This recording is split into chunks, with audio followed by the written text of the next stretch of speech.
ઉપનિષદમાં એવું વર્ણન છે કે બે હૃદય રૂપી ગુહામાં બે પક્ષીઓ બેઠા છે. ઉપનિષદમાં એવું વર્ણન છે હા. કે હૃદય રૂપી ગુહામાં બે પક્ષીઓ બેઠા છે. હા એમાં એક ભોગતા છે ને એક સાક્ષી છે. એક ભોગતા છે એમાં અને એક સાક્ષી છે. હા હા હા બરોબર છે. એ પછી બે નું સ્થાન એક જગ્યાએ કેવી રીતે હોઈ શકે? હા એ બે નું સ્થાન એક જ જગ્યાએ કેવી રીતે હોઈ શકે? એ બેવનું સાથ જોડે સાથે જ છે કેવી રીતે એ પ્રક્રિયા? અને તે હાર્ટમાં જ છે. શું હવે હાર્ટને આપણા લોકો મુસ્લિમ લોકો આપણા લોકો બધા એને દિલ કે છે, દિલ કે છે, નહીં કેતા? હે તાર કે છે કે આ બે પક્ષીઓ શી કામ કરે છે? તાર કે છે કે કોઈ સ્ત્રી જોડે દિલ લગી તો પેલું પક્ષીએ કામ કર્યું, અને જો મારી જોડે દિલ લગી તો પેલી પક્ષીએ કામ કર્યું. એ દિલમાંથી બેવું કામ થાય છે. એ કામ દિલમાંથી બેવું થાય છે. દિલમાં બે ભેગા ના થાય ને. દિલ લગી થી જ આ જગત ઉભું રહ્યું છે. આ દિલ લગી કે હાડ્યો નથી. પણ એક અધિકરણમાં બે વસ્તુ રહેશે રીતે. એક અધિકરણમાં બે વસ્તુઓ કઈ રીતે રહી શકે? હે એક જ અધિકરણમાં બે વસ્તુઓ કેવી રીતે રહી શકે? બે વસ્તુ નથી, વસ્તુ એક જ છે. ફંક્શન શું કરે? એક સ્વભાવ ફેર થાય, દ્રષ્ટિ ફેર થાય છે. દ્રષ્ટિ ફેર થાય છે. દ્રષ્ટિ ફેર થાય. આ તમારી દ્રષ્ટિ અને આ એમની સાહેબની દ્રષ્ટિ, મનુબેન દ્રષ્ટિ, કાંતિબેન દ્રષ્ટિ બધાની ચેન્જ છે. તમારી દ્રષ્ટિ અત્યારે કેવી છે કે આ જગતની બધા લોકોની છે એવી દ્રષ્ટિ છે. દ્રષ્ટિ મેં બદલી આપી હોય ત્યાર પછી તમારી દ્રષ્ટિ બદલાયેલી હોય. અત્યારે તો આપનું નામ શું કહ્યું? જોશી સાહેબ. જોશી. જોશી. First name? નવીનચંદ્ર જોશી.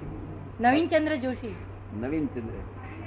હવે તમે નામચંદ્ર નવીનચંદ્ર કહ્યું એ ખરેખર તમે નવીનચંદ્ર તો ન હોય ને.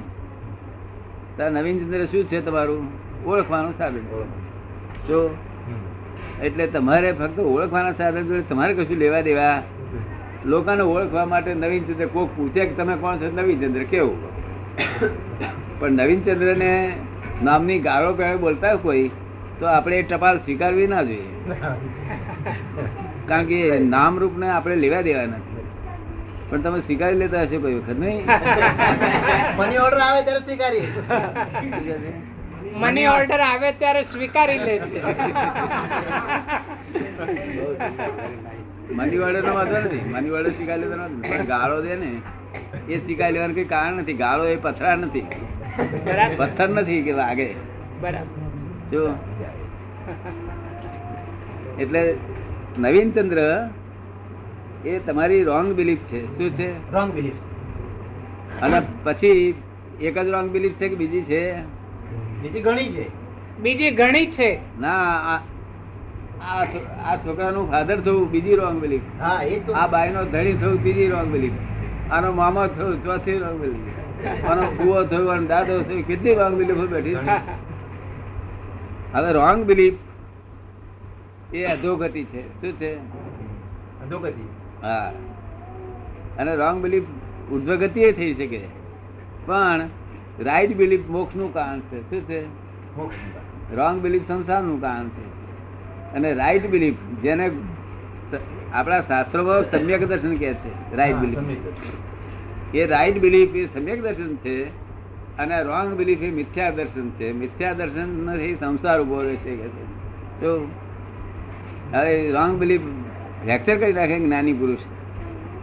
પેલું ઓળખાણ પાડે કે આ બધી રોંગ બિલીફો છે. ત્યાં કબૂલ કરે કે મારી રોંગ જ બિલીફો છે, ત્યાર પછી એ ફ્રેક્ચર કરે. નહીં તો એમને પોતાની બિલીફો સાચી સમજ ના ફ્રેક્ચર કરે, કારણ દુઃખ થાય ને.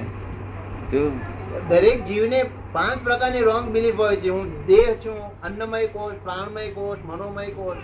એ બધી રોંગ બિલીફ છે ને. દરેક જીવને 5 પ્રકારની રોંગ બિલીફ હોય છે. હું દેહ છું, અન્નમય કોષ, પ્રાણમય કોષ, આ બધા જે છે 5 પ્રકારના એને પોતાને રોંગ બિલીફો હોય છે કે છે. હા, તે એને સ્ટેન્ડર્ડ ના આધારે બેઠેલું છે. આપણા ધર્મના સ્ટેન્ડર્ડ છે આપણા. તે ફર્સ્ટ સ્ટેન્ડર્ડમાં એ બધી બિલીફ બે, બીજા સ્ટેન્ડર્ડ બદલાય, ત્રીજા સ્ટેન્ડર્ડ બદલાય, અને આઉટ ઓફ સ્ટેન્ડર્ડ થાય એટલે નામરૂપ વગર નો થાય. આઉટ ઓફ સ્ટેન્ડર્ડ, અનામી, અનારૂપી, એ બધા સ્ટેન્ડર્ડ છે. એટલે શાસ્ત્રોએ શીખવાડ્યું ને એ શીખ્યો કે હું તો અમુક કોષ છું, અમુક કોષ છું, દેહ છું, આ દેહ મારો છે. તો આપણે એને કહીએ કે ભાઈ દેહ તારો છે તો અમને વાંધો નથી. શું શું તારું છે આમાં? આ દેહ મારો છે, માથું મારું છે, આંખો મારી છે, કાન માર્યા છે, નાક માર્યા છે, જીભ મારી છે, હાથ મારા છે, પગ મારા છે. મેં કહું અલ્યા ભાઈ એથી બીજું કશું છે તારું? જે તારો સામાન હોય તો મને કહી દે. તારો જેટલો સામાન આ દેહમાં હોય એટલો તું કહી દે. મને મારું કે છે. એટલે મન તારું કે આઈ એમ માઇન્ડ કે માય માઇન્ડ? My mind. તારી તો તું માલકી તારી થઈ ગઈ મનની. ઇગોઇઝમ મારું કે શું કે છે? અરે ઇગોઇઝમ તારી માલકી નો. પછી કે ચિત્ત મારું, મન બુદ્ધિ ચિત્ત ના અહંકાર બધું મારું કે છે. અંતસ્કરણ મારું. એટલે બાકી શું રહ્યું? બધું તારું હોય તો જો. એટલે પછી મેં એને કહ્યું, મેં કહ્યું separate I and my with separator. શું કહ્યું? માય ઓબ્જેક્ટિવ છે અને આઈ એ જ ભગવાન છે ને એ જ આત્મા છે. એ જે ગણો તે એ જ છે. જો ને. અને માય શું કહ્યું? ઓબ્જેક્ટિવ કહ્યું ને. Object my objective. હા, માય માત્ર રૂપી પદાર્થ છે. શું છે? બરોબર ને. અને આય અરૂપી છે. હવે તો આગળ separate I and my with separator of જ્ઞાની. શું કહ્યું?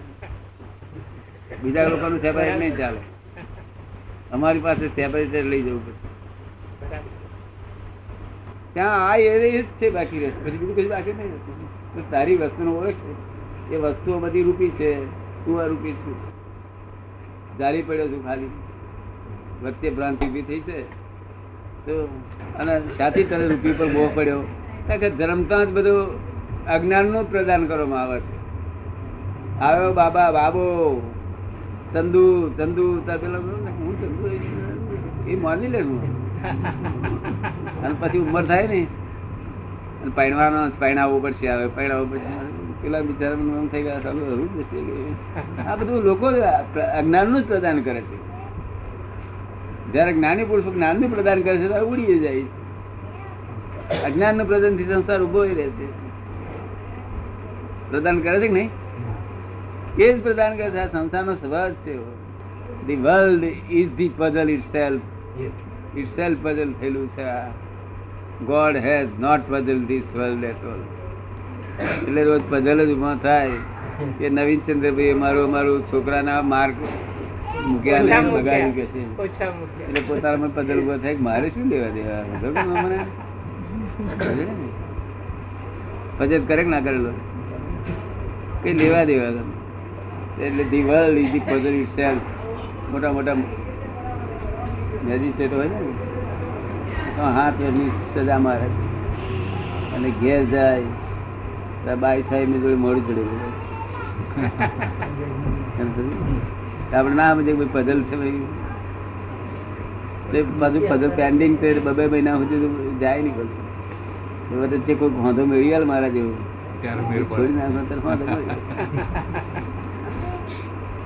બોલો કેટલી મુશ્કેલી પડતી સંસારમાં. સર્વ સમાધાન જ્ઞાન ન મળે. સર્વ સમાધાની એની પ્લેસ ઉપર ગમે તે જગ્યાએ ગમે તે ટાઈમે સમાધાન જ રહે એવું જ્ઞાન જોઈએ. કેવું? ગમે તેવા સંજોગોમાં સમાધાન જ રહેવું જોઈએ. કેવું? તો પછી આ જ્ઞાન તો કામ કરે. નહીં તો આ તો રોંગ બિલીફો બેઠી છે. એ નવી એમને પૂછે કે કોણ છો? કે નવી ચંદ્ર કે. અને તમને પૂછે કોણ છો? તમે મનુભાઈ કહો. એ કહે છે ભાઈ આ મનુભાઈ બોલે છે, હું નવીન ચંદ્ર બોલે. ભૂલ શું છે? આપણે કઈ ડ્રામેટિક બોલે કે તો હું ડ્રામેટિક બોલું છું એમ બોલે. પણ પછી આપણે એમને કહીએ કે તમને નવીન ચંદ્ર છું એ બિલીફ છે. શું છે? અને અમને હું મનુભાઈ છું એ બિલીફ નથી. તમને બિલીફ હું મનુભાઈ છું એ બિલીફ રહે છે? કારણ કે બિલીફ ઉડી ગઈ. ખાલી ડ્રામા કરવાનો છે. મનુબેન નામનો આ બાઈનો ધણી છું, ધણી તરીકે ડ્રામા કરવાનો. ભરતુહરીને ઈંગળા નહીં ડ્રામા કરતા, પણ એ ભરતુહરી જે થયેલો હોય તે આમ ભરતુહરી રાજા છું ને આમ પિંગળા આમ તેમ બધું બોલતો હોય એટલે એના મનમાં એમ રાજા જ માનતો છે. ના, અંદર ખાન લક્ષ્મીચંદ જોયું જાણે બધું ભૂલી જાય. અને પાછી ખીચડી ખાવાની હોય એ ખબર હોય. એવી રીતે તમે શુદ્ધાત્મા છો એ તમારા જ્ઞાનમાં હાજર રહીને તમે અનુભવનો નાટક બધું તમે એવી રીતે બધવા છો ને. બરાબર. તું કાંતિ એવી રીતે બધું ચાલો કામ થઈ ગયું. પેલા નવી રીતે ભાઈ આયેલા નહીં બધા. ના, પહેલી જ આ વાર પહેલી જ વખત આવે છે. સારું, લોકોને લાભ થાય ને. આવું કઈ પૂછે તો મેં હું બધાને કહું ભાઈ પૂછો કંઈક તો લાભ થાય, વાત નીકળે. કારણ કે આ વાદ વિવાદની જગ્યા નથી. આ આમ જાણવાની જ જગ્યા. અહીં વાદ વિવાદની અહીં આગળ વાદ ઉપર વિવાદ જ ના હોય. શું ના હોય? એ તો કરેક્ટ જ વાત નીકળે. તમારા આત્મા કબૂલ કરે એવી જ વાત નીકળે. દરેક નો આત્મા કબૂલ કરે એવી વાત. પછી બધી પૂછવાનું ક્યાં રહ્યું?